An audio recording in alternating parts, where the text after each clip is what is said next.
મોરબીથી અભય પટેલ આપણી સાથે જોડાઈ ગયા છે। જી સર, સવાલ પૂછો આપનો।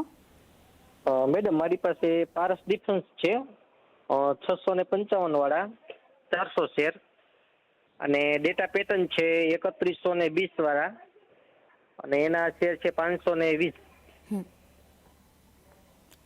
શોર્ટ ટર્મ માટે લીધા છે। ઓકે દેવેનજી, બે કાઉન્ટર સવાલ છે તેમનો। સૌથી પહેલાં પારસ ડિફેન્સ 400 શેર ખરીદ્યા છે 655 રૂપિયાના ભાવે અને ડેટા પેટર્ન્સ 530 શેર છે 3120 રૂપિયાના ભાવે।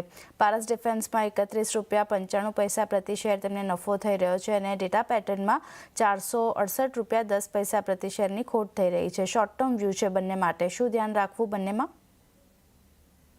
સૌથી પહેલા પારસ ડિફેન્સની વાત કરીએ આપણે તો મારા હિસાબે આ કાઉન્ટરમાં એકવાર પ્રોફિટ બુક કરવાની સલાહ રહેશે। હાયર લેવલ્સથી આપણને દબાણ જોવા મળે છે અને શોર્ટ ટર્મ વ્યૂ આ કાઉન્ટરમાં હોય તો એકવાર આ કાઉન્ટરમાંથી એક્ઝિટ લઈને પ્રોફિટ બુક કરવાની સલાહ રહેશે।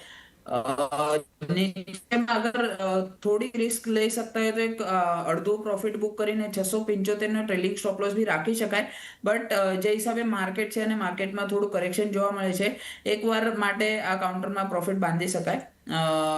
ડેટા પેટર્ન્સની આપણે વાત કરીએ તો ડેટા પેટર્ન્સમાં lower levels definitely bounce back છે, બટ હાયર લેવલ્સ પર સસ્ટેન નથી થતું અને ઇનિશિયલ રેઝિસ્ટન્સ જે છે 2740ની આસપાસ, જે 50 દિવસના એક્સપોનેન્શિયલ મૂવિંગ એવરેજ છે, એ સરપાસ થઈને હોલ્ડ નથી થયા।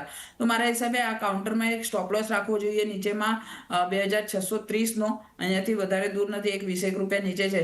આ લેવલ્સના નીચે અગર કાઉન્ટર ક્લોઝ થાય તો આ કાઉન્ટરમાંથી એક્ઝિટ કરવાની સલાહ રહેશે। શોર્ટ ટર્મનો વ્યૂ છે એટલે, અને ઉપરમાં 2730ની આસપાસ આવે કાઉન્ટર તો એકવાર એક્ઝિટ કરવાની સલાહ રહેશે।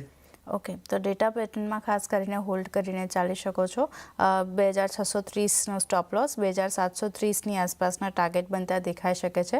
ડાઉન સાઇડ જો 2630નું લેવલ ક્રોસ કરે છે તો પછી અહીંયા એક્ઝિટ કરીને ચાલવાની સલાહ, અને ઉપરની બાજુ 2730ના લેવલ્સ બાદ એક એક્ઝિટ કરીને તમે ચાલી શકો છો। તો અત્યારે હોલ્ડ કરીને ચાલવાની સલાહ ડેટા પેટર્ન માટે, અને પારસ ડિફેન્સમાં પ્રોફિટ બુક કરીને ચાલવાની સલાહ બનતી દેખાઈ રહી છે।